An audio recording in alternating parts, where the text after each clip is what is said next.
Hello everyone, this is Assistant Professor Surinder Nadar from Matoshri Kashim and Motilal Patel Senior College of Commerce and Science. As you know, in today's lecture, we will be seeing the career guidance after 12th grade. Now, what is a career? क्या होता है career? 5 साल काम करना है या फिर 55? वो आपको देखना है आज के दिन. That is, आगे के 5 साल कितना मेहनत करना है कि आगे के 55 साल आपको कुछ मेहनत नहीं करना है, बैठकर आराम से अपनी जिंदगी जीना है. वही अपना जो आज के लेक्चर में हम लोग देखेंगे, that is career guidance. One most important thing what is for your future is your career. So selecting your career is the most important thing. So as you see, it is our first topic today's, that is career. How you can view your career in future. It is where you have to go. Destination is important. कहाँ जाना है हमें पता होना चाहिए. ऐसा नहीं है कि suppose you have to go for Karjat और आप कसारा की ट्रेन पकड़ के जाओ, नहीं चलेगा. इसीलिए आपको करजत का ही ट्रेन चलना है. तो ट्रेन सही से पकड़ना है, डेस्टिनेशन आपको पता होना चाहिए, तभी आप सही पकड़ पाओगे ट्रेन. सो जस्ट आगे बढ़ेंगे. It is as you can say बहुत सारे जन अभी पीयर ग्रुप्स.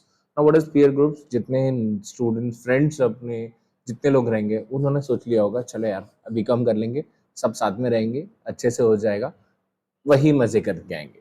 वही चीज आपको नहीं करनी है. करियर गाइडेंस में सिंपल फर्स्ट काउंसलर्स बोलते क्या है, think apart from the crowd.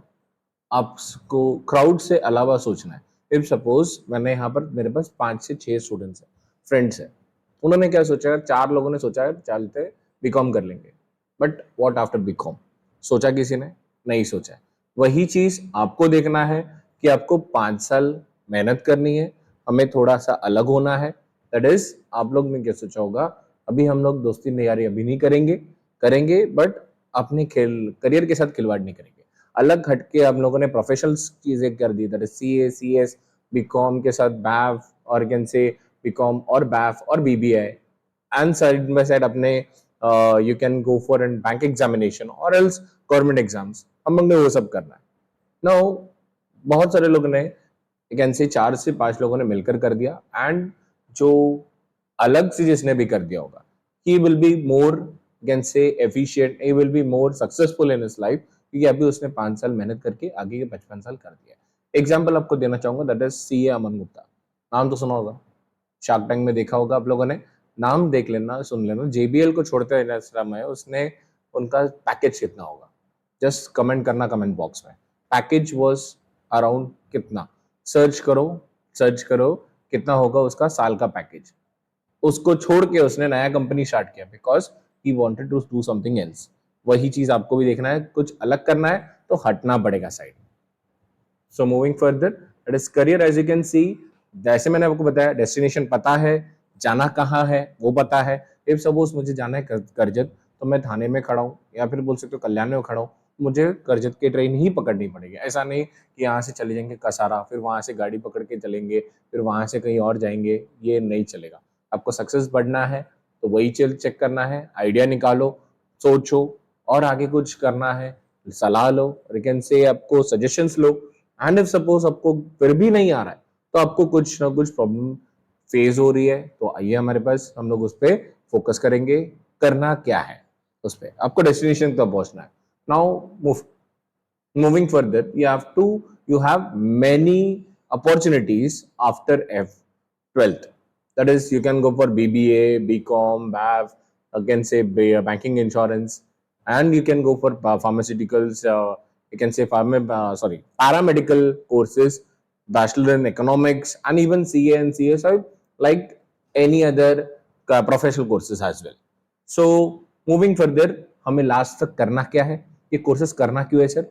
Simple point है, आगे किस में स्कोप है. इफ सपोज आगे हम लोग स्कोप की तरफ देखेंगे, हम हमारे पास बहुत सारे स्कोप है. अगर आप बीकॉम करके अगर आपको साइड बाय साइड लॉ करना है, तो you have to go for CS, company secretary कर सकते हो. And as well as can say company secretary is good enough if you go for an LLB. अगर आप 12th के बाद एलएलबी करते हो तो you have to take for can say 5 years LLB करना पड़ेगा. अगर आप टीवाई के बाद अगर कैन से 3rd ईयर के बाद अगर आप करते हो तो 3 years एलएलबी करके आप साइड बाय साइड एलएलसीएस का कर सकते हो, जैसा भी मैं कर रहा हूँ वैसा type. Now again you can C professional courses कौन सा करे सर? प्रोफेशनल कोर्स बहुत सारे, सीए है, सीएस है, सीएमए है, and you can see even now professional courses अभी आपको बोल सकते हो एआई इन अकाउंटेंसी हो गया. These are even some other courses which I'll be which can be focused. And most important thing, that is other than your degree, BCom degree के अलावा आपको मास्टर्स भी इंपॉर्टेंट होता है. Now in new economic I can say new education policy के हिसाब से आपका जो डिग्री है वो 3 साल का है, and 1 more year that is masters के लिए. जैसे पहले 4 साल लगते थे, 2 years एक्स्ट्रा लगते थे, अभी यहाँ पर एक ही साल एक्स्ट्रा लगेगा. That will be getting an honours degree. If you have to go for an research work or else PhD, you have to clear that 4 years BCom. तर सर बीकॉम कितने 4 साल का हो गया? एग्जैक्टली 3 साल आपका डिग्री होगा, 1 year you will be getting as an honors. That is most important changes in your NEP, which has to be taken note by your side. आपको वो ध्यान रखना पड़ेगा कि हमें सिलेक्शंस, मोस्ट इंपॉर्टेंटली NEP में आपको सब्जेक्ट सिलेक्शन भी अपने हिसाब से कर सकते हो. If suppose I can say मेरे पास I have knowledge about accountancy, मुझे इंटरेस्ट है अकाउंटेंसी में, तो I be taking back accounting and finance, as well as मुझे सब्जेक्ट ऐसे चाहिए जो मुझे सीखना है. इफ सपोज यू कैन से मुझे सीखना है, सेकेंड से हिस्ट्री है, ज्योग्राफी है, पॉलिटी है, यू कैन से इकोनॉमिक्स है. इकोनॉमिक्स को सीखेगा नहीं, वैसे पॉइंट अलग है, लेकिन अगर मान लो आपको सीखना होगा, दैट इज वो टॉपिक्स अगर आप करना चाहते हो, वो भी आप आई कैन से सब्जेक्ट्स आप अपने हिसाब से सिलेक्ट कर सकते हो. That is an benefit of NEP. ये हमारे इसमें नहीं था सिलेब, ये वाले पीपीटीज में नहीं था, मैं आपको अलग से बता रहा हूँ थोड़ा सा. And moving further, is your BCom के साथ मैं क्या कर सकता हूँ? Suppose you can see these are some specialisation which can be done according with, you can say, under BCom, that is regular BCom, accountancy, accounting and finance, as well as banking and insurance. Accounting and finance is similar to your topics all covered under intermediate. If you do your accounting and finance, आपको accountancy के हिसाब से आपके सारे के सारे cover होंगे. That is your accounting and finance में इंटरमीडिएट के एग्जामिनेशन के सारे सब्जेक्ट्स आपको यहाँ पर मिल जाएंगे. And can say banking and insurance. If I wanted to go for an PO examination or clerical examination in banks, तो मुझे क्या होना चाहिए? मुझे उनके बारे में पता होना चाहिए. बैंकिंग इंश्योरेंस में call money market, can say money market के बारे में मुझे पता होना चाहिए. What is a money market? Simple आपको एक एग्जांपल देता हूँ. इफ सपोज मेरे पास एक कंपनी है और can say I am a bank called SBI. मेरे पास एक कस्टमर आते हैं जिसने हमें हमारे बैंक में 5 करोड़ का निवेश किया था. 5 करोड़ का निवेश मेरे पास रखा हुआ है. अब 5 करोड़ सेकंड से उनको कल मंडे वो सुबह आ गए मेरे पास बोल कर कि मुझे 3 करोड़ विड्रॉ करना है, बट मेरे पास उतना कैश अवेलेबल नहीं है. बट मैं उनको रिप्लाई कर सकता हूँ कि मैं आपको कैश नहीं दूंगा, आप नहीं ले सकते मेरे पास, नहीं कर सकता बिकॉज पैसा उनका है. I am just an holder of that money. तो मैं क्या बोलूंगा? सर आप एक वेट कीजिए, मेरे पास 1 करोड़ अभी है. मैं उनको बोलूंगा नहीं 1 करोड़ मेरे पास अवेलेबल है. मैं क्या करूंगा? Near by college, near by जितने बैंक है उनको फोन करके बोलूंगा मुझे पैसे चाहिए, अवेलेबिलिटी है तो मुझे पैसे दो. एट सर्टेन रेट वो पैसे देंगे. I have to return it by, कैसे मुझे पता है कि शाम तक मैं विड्रॉ उतना पैसा मेरे पास आ जाएगा, तो वो अमाउंट में निकालकर उनको रिटर्न भी कर सकता हूँ बैंक को. That is called money market. जैसा 14 डेज से सब चलता है, 2 डेज से सब चलता है, depending on the banks. Now ये सारी चीजें आप लोग को यहाँ से कब कहाँ सीखने मिलेगा? बैंकिंग एंड इंश्योरेंस में. Now moving further, if you are a science student, you can go for 2 different things, that is 2 specializations, that is information technology and as well as computer and science.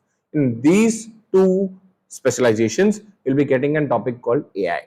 AI का topics यहाँ पर cover होगा आपको, और it will be helpful for your future because AI is ruling the country, you can say it's ruling the world now. So moving further, BBI, I can say most important thing changes in this year, that is BMS, Bachelors of Management and Studies. Earlier it was covered, ये सारे के सारे cover कहाँ हुए थे? Mumbai university के अंदर cover हो रहा था. BMS was covered under Mumbai university. But now it is covered under, you can say totally covered under AICTE. Now what is AICTE? All India Council for Technical Education. Now AICTE ने cover कर लिया है, तो उनका specialisation के हिसाब से examination भी अलग होगा ना. वो हम लोग नेक्स्ट स्लाइड में देखेंगे. बट यहाँ पर स्पेशलाइजेशन में क्या है?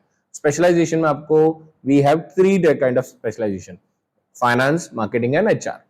Finance, you can say financial. If you have to become a company's CFO, it is Chief Financial Officer. It is if I hire you as an CFO, it should be, वहां पर एक mindset होगा कि इसके पास ऐसा ऐसा mindset, ऐसा दिमाग होगा कि मैं 5 लाख दूंगा, उसको कैसे अरेंज करना है, कहां से ज्यादा पैसा आएगा, उसका पूरा नॉलेज आपके पास होगा, राइट। वो कहां से मिलेगा आपको, फाइनेंस से मिलेगा।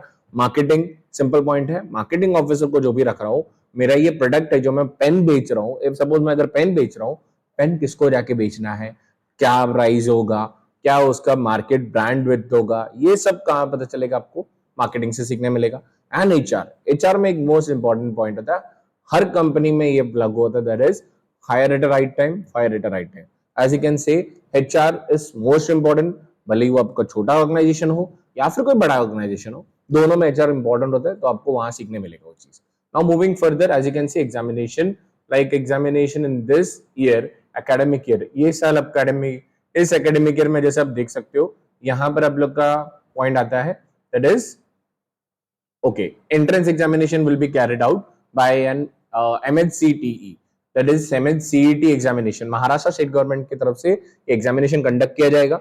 ये एग्जामिनेशन कंडक्ट करेगा कौन, महाराष्ट्र स्टेट गवर्नमेंट कवर करेंगे। एंड इंपॉर्टेंटली, मोस्ट इंपॉर्टेंटली, यहाँ जो एडमिशन प्रोसेस होगा, पहले यूनिवर्सिटी के हिसाब से कैसे आपको लिस्ट लगता था, आप पहले फॉर्म भरते थे, उसके हिसाब से लिस्ट लगते थे, कॉलेजेस का अलग अलग नाम लगेगा, same process, but the portal is different, that is cap portal, centralised admission process portal, जो कि used, it is an centralised portal. all the students has to be registered under CET examination को register करना पड़ेगा। And the last date वहां पर दिया हुआ है मैंने, 11th of April 2024। And examination कब होगा सर, एग्जामिनेशन होगा 27, 28 and 29th of May, that is 40 to 45 days हमारे पास अभी भी अवेलेबल है अच्छे से पढ़ाई करने के लिए।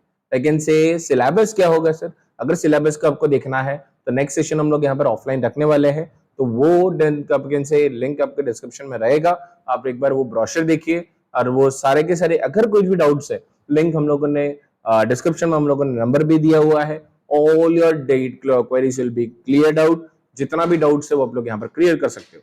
Now moving, I can say these are some events which has to be taken note, जो आपको ध्यान रखना पड़ेगा for new changes in this year, that is 24-25। इस साल से दो चीज होने वाला है, एनईपी भी लागू होगा, एज वेल एज एआईसीटी के हिसाब से एडमिशन, दैट इज बीएमएस का एडमिशन भी चेंजेस हुआ है। एडमिशन में चेंजेस हुआ है, वो सारे सिलेबस क्या होंगे, पेपर पैटर्न कैसा होगा, ये सारी चीज डिटेल में बताया जाएगा, अगले सेशन आपको अटेंड करने पड़ेंगे, which will be offline basis. And most importantly एक चीज आपको बताना चाहता हूं, इस प्रोसेस में जितने भी university examination, university form filling करना है, अगर कोई MHCET का फॉर्म फिलिंग करना है टिल 11th, याद रखना टिल 11th, आपको उसके बाद टाइम एक्सटेंशन नहीं मिलेगा, हमारे तरफ से ही नहीं, महाराष्ट्र स्टेट गवर्नमेंट की तरफ से है वो 11th of April, आपको जितना भी फॉर्म फिलिंग है वो आपको एक्सटेंशन नहीं मिलने वाला है। एंड इंपॉर्टेंटली ये दोनों, that is university form as well as जितने भी आपके महाराष्ट्र स्टेट गवर्नमेंट MHCET का जो एंट्रेंस फॉर्म है, वो सारा का सारा फ्री ऑफ कॉस्ट यहाँ भरा जाएगा, भरने का कोई खर्चा नहीं लगेगा। इफ सपोज वहां पर कोई शुल्क मांगा जाता है, दैट इज फॉर्म फिलिंग का फीस मांगा जाता है, दैट इज फॉर्म फी जो 800 for an SC and ST and 1000 for the open and OBC के लिए है, वो आपको देना पड़ेगा। एक्स्ट्रा फॉर्म फीस आपको यहाँ कुछ भी नहीं भरना है, फ्री ऑफ कॉस्ट यहाँ भरा जाएगा। जैसे आप बाहर साइबर कैफेज में जाके भरते हो, वहां पर 20 से 50 रुपीज लेते हैं, वो आपको यहाँ पर फ्री ऑफ कॉस्ट करा मिलेगा, टोटली विद असिस्टेंस। कौन से कॉलेज में सेलेक्ट करना है, कैसा कॉलेज सेलेक्ट करना है, कब, वो सब देखना पड़ेगा, सारे के सारी चीजें असिस्टेंस हम लोग यहाँ पर करते रहेंगे। Just stay tuned over here, आपको सारी चीजें बताएंगे। तो thank you so much and have a nice day.